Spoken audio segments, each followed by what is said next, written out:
Hello, my name's Elizabeth and this is LA Stitches Flosstube number 13. It is February 16th, 2026, and I'm coming to you from my desk. I've never filmed here because the chair I'm sitting in is very loud and I am a wiggly little worm who cannot sit still. However, I was getting really sick and tired of fighting with the lighting in my living room where I normally film and just always losing. I don't think there's a single video where I'm happy with the lighting in there. So we're in here today and hopefully I don't make too much noise. Maybe it's my sign that I need to get a new office chair. And like as a brief note, before we get into the stitching, which I'm assuming is why you're here, about why the lighting bothers me so much in particular. And I'm not bothered in other people's videos by it. It's just me and my background biting me. I do have a little bit of film experience from doing film in high school. I have a lot of photography experience, both from doing multiple years of yearbook in high school, but also I worked in a photography studio as a photography assistant. I know how lighting should look in a professional setting. And so while I don't hold myself to that standard, because I don't have the setup, I don't want it, but I know what it should look like. And when I feel like the lighting in particular is impeding my ability to show you what I worked on, I get really frustrated with myself because I know I am capable of doing better. Easily. So we're in here today. And I hope I don't make too much noise in this chair. All that being said, I did have a really great stitching week. I did 8,275 stitches this week because I just ended up falling in love with one of my whips and it's all I want to work on. And I think I'm gonna save it for last in the order of showing my projects, just to keep up the suspense a little bit. I mean, I work on the same projects basically every week, but a little bit of suspense is good for us. Keeps us engaged. So to start with, my morning stitching, I'm following the Olympics. And for every medal that the USA, the Netherlands, and Belgium get, I do an assigned amount of stitches. For every gold, it's 100. For every silver, it's 50. And for every bronze, it's 25. And they did good this week.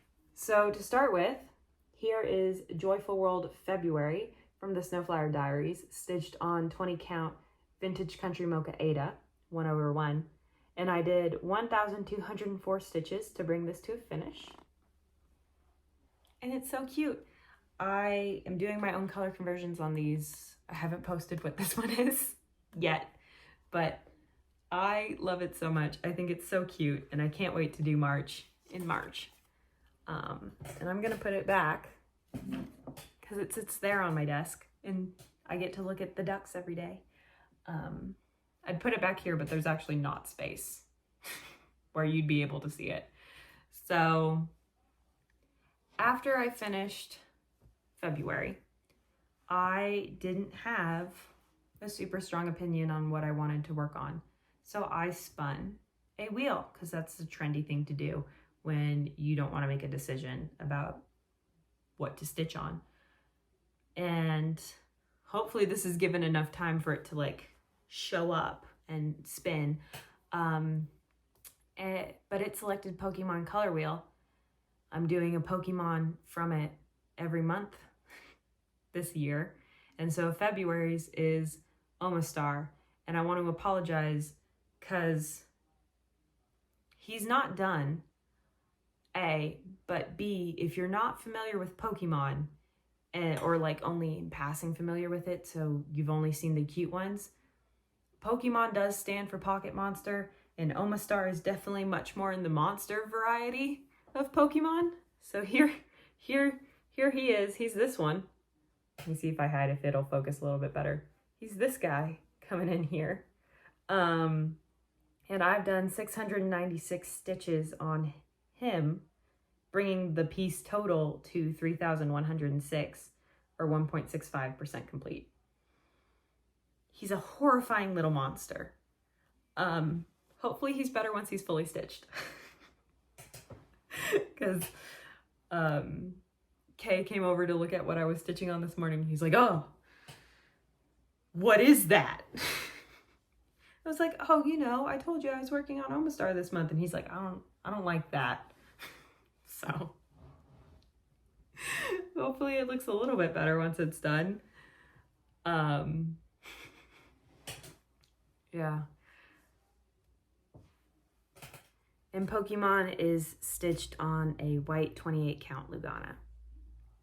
With all that morning stitching out of the way, we can get into my normal regular stitching. So to start with, I worked on Nocturnal Messenger from Luthien Art, which is my critical role stitching. And I watched 2 episodes this week. So I did 1,375 stitches, bringing me to a total of 28,198 stitches, or 93.99% complete. He's so close to being done. That alone should motivate me to watch more episodes, because I'm still 2 behind. And he's being stitched on 28 count white linen. And then my whole order's messed up. I didn't realize how reliant I had become on the order of my projects.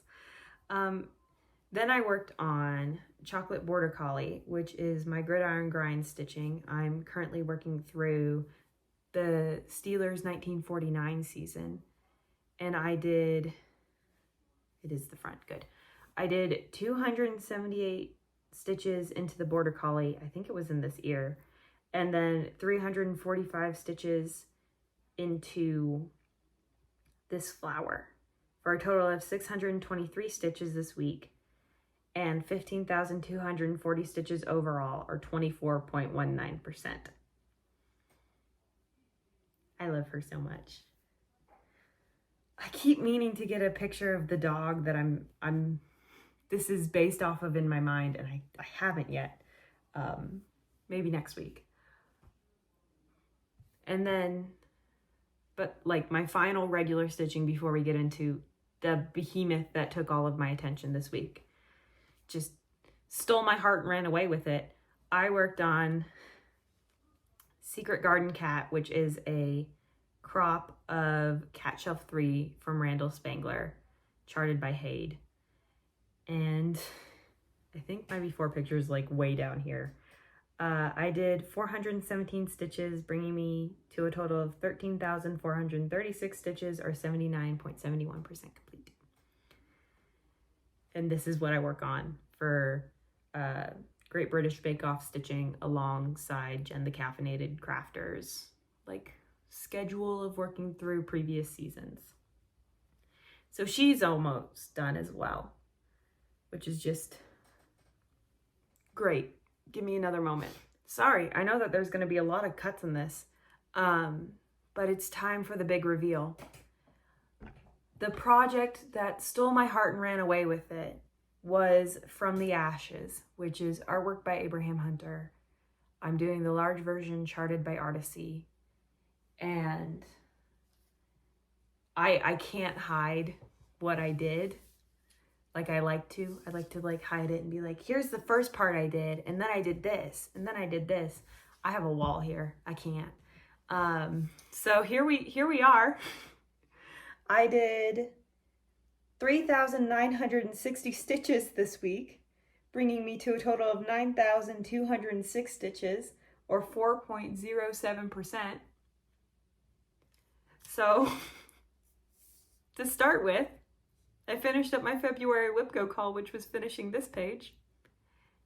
And then I wasn't ready to be done, so I had some threads finished down in this corner of the page, so I was working them into the next page I'll do on this piece for WIPGO, which will be down here. And then I wasn't ready to be done, so I was like, what if I just typewriter across all the other pages I'm planning to do this year in like the traditional typewriter where you're picking a symbol and working along the top. And then once I got across all those pages, I was like, well, I guess the reason I did this was I was like, I don't want to take away from the challenge that is Whip Go, which doesn't make a lot of sense, but that's what I did. So then after I got across all the pages I'm planning on doing for Whip Go, I switched to a 10 by 10 typewriter method and started working my way across. And this is the start of page 9. So I still have 2 full pages from here and then also like a half page here. But yeah, it stole my heart and it ran away with it, and it's all I want to work on. And it's not in my plans for this week. So maybe it'll motivate me to finish my plans early so I can get back to this, because I love it. I had a new personal best stitching day of 2001 stitches into this, and just I love it so much. I woke up this morning at 4 and I wasn't annoyed because I could go stitch on From the Ashes again. I am obsessed with this piece, but it's not in the plans for this coming week. I gotta stay strong because Sweewee is fun. If I burn out doing Sweewee, it takes me a long time to come back. So we are going to stay strong and stick with our plans. So the plans. I'm gonna continue my Olympic stitching. The Olympics ends this coming Sunday, so I should have a full week of stitching, which is nice on that. If I finish Almost Star, I will spin the wheel again. However, we have multiple snow chances this coming week, which is, we need the snow. We need the precipitation generally. The Western US as a whole has a really bad snowpack this year and has been in a sustained drought, so we need it badly. So I think I'll end up working on my snow day piece, which is pine cones and chickadees, a kit from Sunset.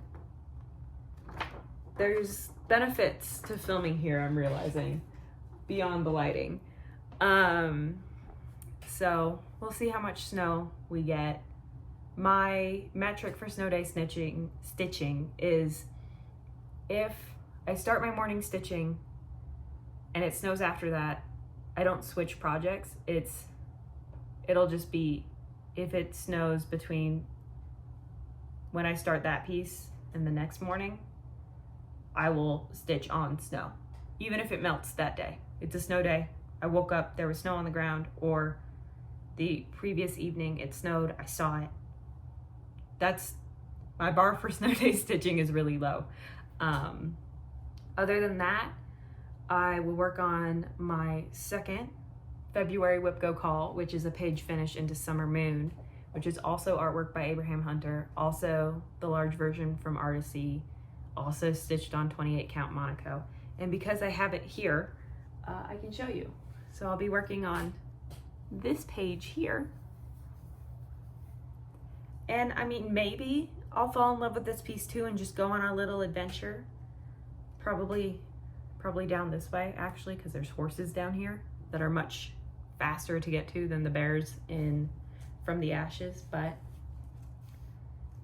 I'll work on this piece, even though all I want to work on is From the Ashes.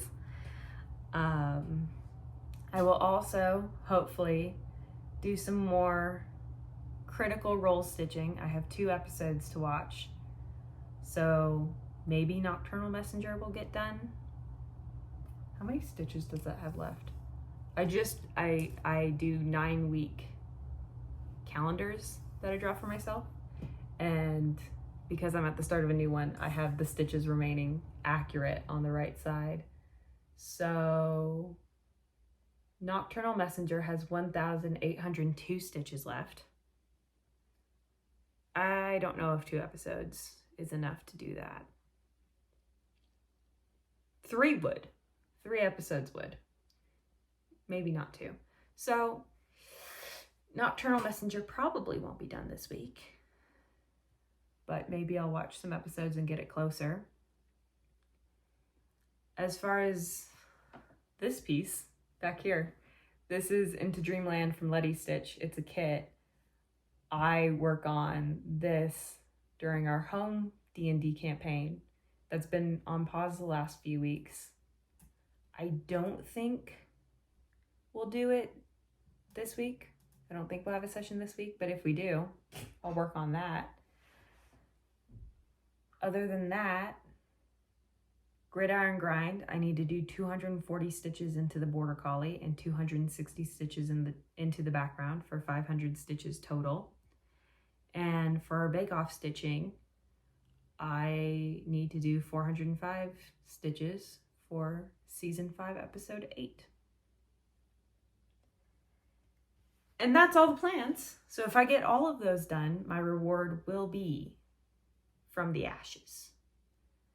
It's a big ask, but if I keep thinking about that project the way I'm thinking about it right now, I might be able to do it. And with that, the cross stitch section is done. So if you're only here for cross stitch, I will see you next Monday. And we'll just get into life. Not a lot to say. I accidentally deleted part of my life section, so I'm popping in here while editing to fill you in on what happened this past week and what's happening in this coming week.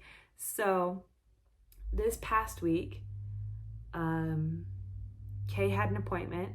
I got to go wait in the waiting room this time, which was fun. I was planning on getting a lot of knitting done because I still haven't finished his Christmas socks from this past year or started mine. However, I also this week had started doing farmer's carries, which is where you carry 2 weights at your sides while walking. And I had started doing that for my treadmill walks because I was getting very frustrated at the pace I was having to keep to not re-injure my knee. Because if I go over 3.7 miles per hour, my knee is immediately angry. So I was getting frustrated at how slow I was walking because to me it seemed quite slow when that's all you're doing at the time and you don't have anything to look at because you're on a treadmill. So I started doing farmer's carries. Turns out, at least when you're getting into it, that's not super compatible with at least sock knitting for me. So who knows when those socks are going to get done because the farmer's carry is my priority. Maybe once I get more accustomed to that, it'll be easier. But for the time being, knitting's on pause, which is fine. I'm not knitting, so outside of the appointments, so it's fine.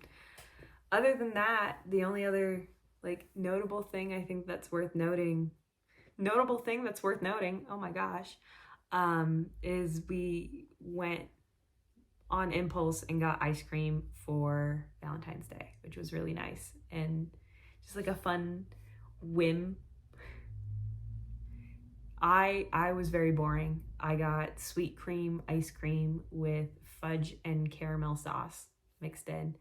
Kay was adventurous and got red velvet cake with Reese's peanut butter cups chopped up in it, which looked so good, but I had gotten too overwhelmed with all the options. It was like, give me something simple.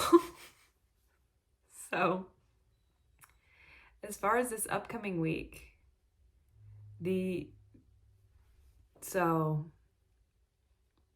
gonna be some really windy days, which sucks. The wind stresses me out, and part of spring here is we will have a couple days this coming week and probably throughout the spring where we're supposed to have gusts over 50 miles per hour, and you just hear it. It just goes around your house and shakes everything it can and puts me on edge because it'll just be hours of just stuff rattling, and I'm not good with that. So it's a good thing that Lent starts this week.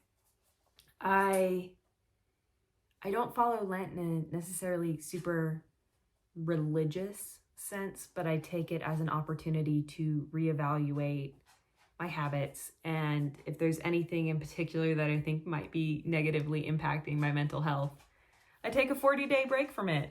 And so going into spring, when I know it's going to be windy and I'm going to be on edge from that, taking a break from things that also set me on edge sounds like a good idea. So I am giving up short form content, which for most of the times I've given up stuff for Lent, I think this will be my 5th or 6th year of giving up something. I've maintained it every single time. However, this time with short form content, I don't know how reasonable that is as an expectation for myself, especially because there can be such good in the reels and the YouTube shorts. I follow, and so I get a lot of like bird feeder videos, which is fun. I like magic tricks on dogs where they don't understand the concept of sleight of hand, so it's just magic. I think that's really fun. I love lunchbox packing videos. I think they're so fun, but there's a lot of bad in the world, and it's pushed constantly, and I don't need that in addition to everything else. And I know that the next section, which I already filmed, talks more about that. So let's go to her. There's a lot of bad things happening in the world. Now, my intro took me a lot of takes. I think this has taken me longer. I wanted to give some examples of things I've given up for Lent because we're going through a really hard time in the world. And I think mental health is important. I have an anxiety disorder, so it's very important for me personally. Things I've previously given up for Lent. My first Lent that I did happened to coincide with being in therapy, and I just thought it was fun to do. Overlapped. And so on the advice of my therapist, I stopped watching the news, or following the news, period, and listening to music with negative messaging, because in her professional opinion, it was priming my brain to worry more about the world. Even if what I was consuming from the media didn't necessarily impact me, it was just making me be ready to worry.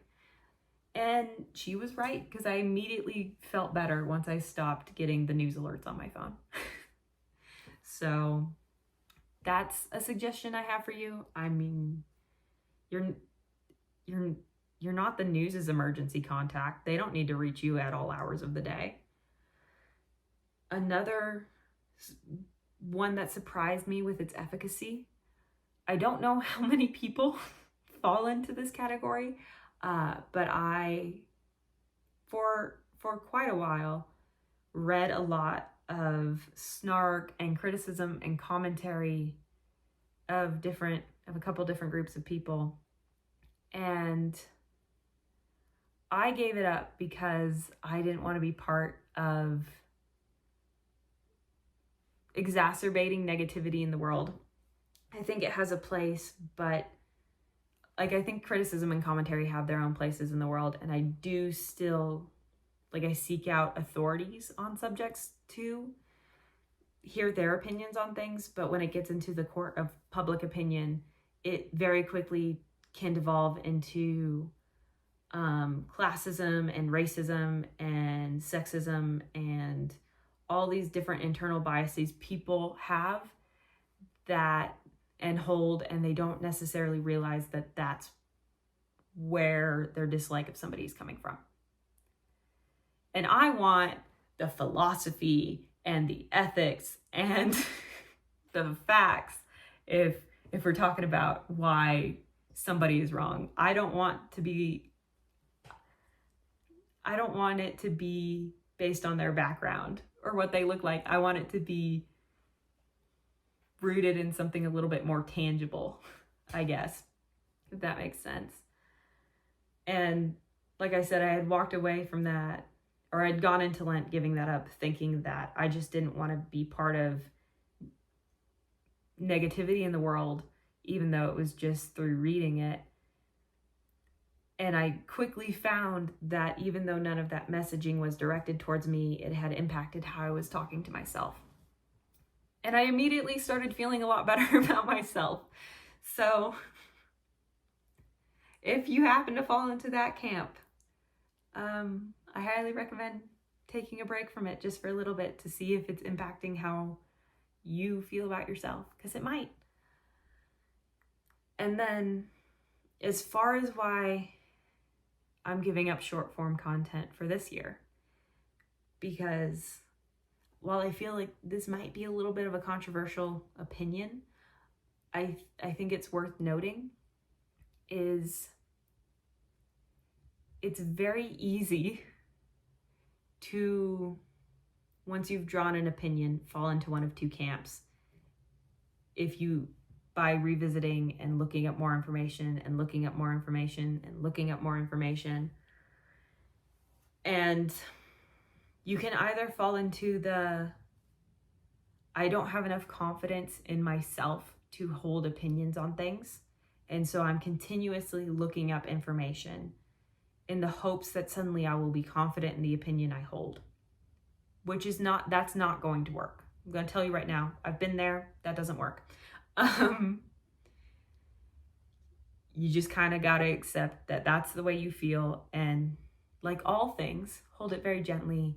And if somebody approaches you, be willing to reevaluate it, but it is not up to you to hold it under a microscope and continuously reevaluate it. You've conducted, like if opinions are experiments, you've gone into it with your hypothesis, you've conducted your research, you've drawn your conclusion. That's your experiment's over. If somebody else does the same experiment and has a different conclusion, that's when you discuss it and you talk about it with them, but it is not for you to continuously hold your opinion underneath a microscope. The other camp, which is the reason why I'm giving up short form content, is this is the one I found myself falling into, is you get into a confirmation bias loop where it feels so good to be right. You're just looking up more information so that you can be right. And it makes you feel good because you're right.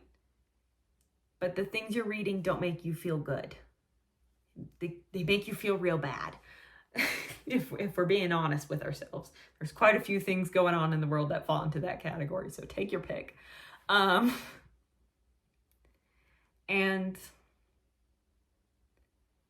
you don't need to keep feeding that confirmation bias. It's not super good for you to constantly be right and to constantly be feeding yourself that you're always right.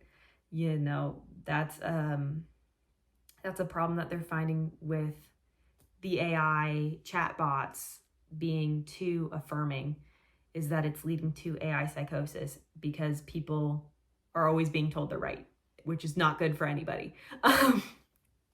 Nobody's always right. But so it's not good to always be told that you're right. And then also, at least in America, as important as it is that information be made public, ultimately, we are not in a position to hold individuals accountable to the point where we need to know all of the information of everything that's happened. If that makes sense. We are not prosecutors, investigators, or the jury. That's who is supposed to know all of the nitty-gritty details about what happens, not us. I specifically think about how in college I was following a trial and it was egregious, and going into it I already had the opinion of if this is true, there's no redeeming this person to me. I don't need to know more information about this. And as a result of it being in the legal system and not in the court of public opinion first necessarily, is that as outsiders, we were never privy to the information, because there's quite a few of us following this case closely, but we never knew the details of what had happened.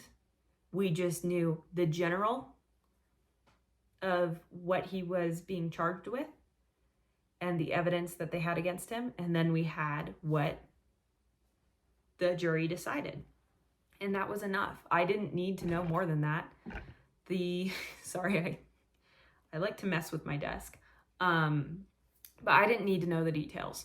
You don't need to know the details probably, unless you happen to fall into one of those 3 categories, in which case the internet is still probably not your best place to get that information, because it can get so watered down and cut up into the short form content of just 6-second clips or whatever the common length is. It's under 3 minutes. You can't get good information in 3 minutes. So that's my little soapbox. I think we've all seen enough of certain things that are happening to be done. We don't need to know more. We have our opinions formed, and we don't have to hold them under microscopes. We're not people who are personally able to hold these accountable for every little action. We can have our overview. We can do what political and legal action is available to us, but we don't need to know every little microscopic detail of it. It's not important and it's not useful.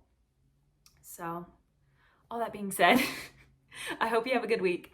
I haven't found a way to make that shorter, but I feel like it's important to have somebody tell you, hey, it's okay if you don't know everything. You aren't meant to know everything about everything. That's just not the way we're built.